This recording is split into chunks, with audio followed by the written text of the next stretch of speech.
Hi, Assalamualaikum and Selamat Sejahtera. I'm Wazir. Today I'm going to be presenting to you about my final assessment for the selected topic and communication course. Okay, so for this assessment, I'm going to discuss about the social media security risks and also the tips that I'm going to share in order to overcome those risks. So the first security risk that I would like to discuss is the phishing attack. So phishing attack is an attack that happens when the victim is sent a link by the attacker that redirects the victim to a fake website that resembles the actual social media website. So the victim, unknowingly, when he clicks on the link, he will be redirected to the attacker's website, and he will be asked to enter his credentials, like username and password. And after doing that, he will be redirected back to the original website as if nothing happened, and he doesn't even know that his credentials have already been obtained by the attacker. So this is known as a phishing attack. The second risk associated with social media is oversharing. So a lot of people, they tend to share too much personal information on their Facebook, for example. So this information can be seen by the attacker if the attacker is a friend of the victim, and this information can be used to guess what their password is if they are using a very weak password, or this information can be used to create another account with the same information, so the attacker can use that account to impersonate the victim. So from there, he can go ahead and pursue a different kind of attack. Another risk that users have to be aware of when they're using social media is cyberstalking.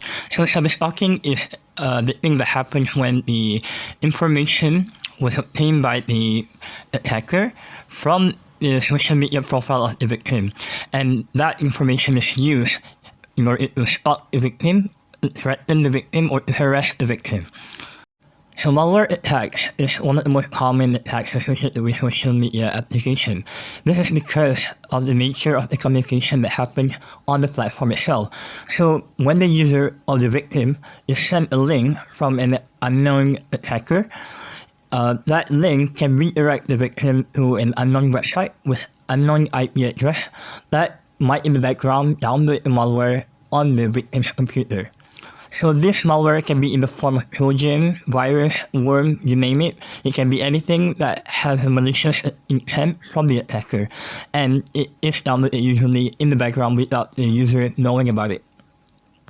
So the last risk I would like to discuss is the imposter account, or the impersonation of the victim. So this is where the attacker creates another fake account and pretend to be someone that the victim knows in order to harass the victim or do other kinds of attack like social engineering. So I would like to discuss now about the security tips that I would like to offer to my viewer. So the first thing that user has to be aware of is to create a very strong password for their social media account. So this password can be in the form of a 8 to 12 long password with alphanumeric characters, okay, and with the special characters. So this makes the password a lot stronger. Therefore, this makes it a lot more difficult for the attacker to hijack the victim's account because he doesn't know the password and because the password is strong. And also it makes it difficult for the attacker to brute force the password itself. So the next tip that I would like to offer to my viewer is to always be careful of what you click, because we don't know where the link might redirect us to. So before clicking anything, if you are suspicious of that particular link, especially when it comes from someone you don't know, okay, you can copy and paste it on a website called VirusTotal. So VirusTotal is a website meant that allows you to check whether that particular malicious particular link or website or IP address is malicious or not. So the next tip that I would like to offer to my viewer is always think before you post anything on your social media.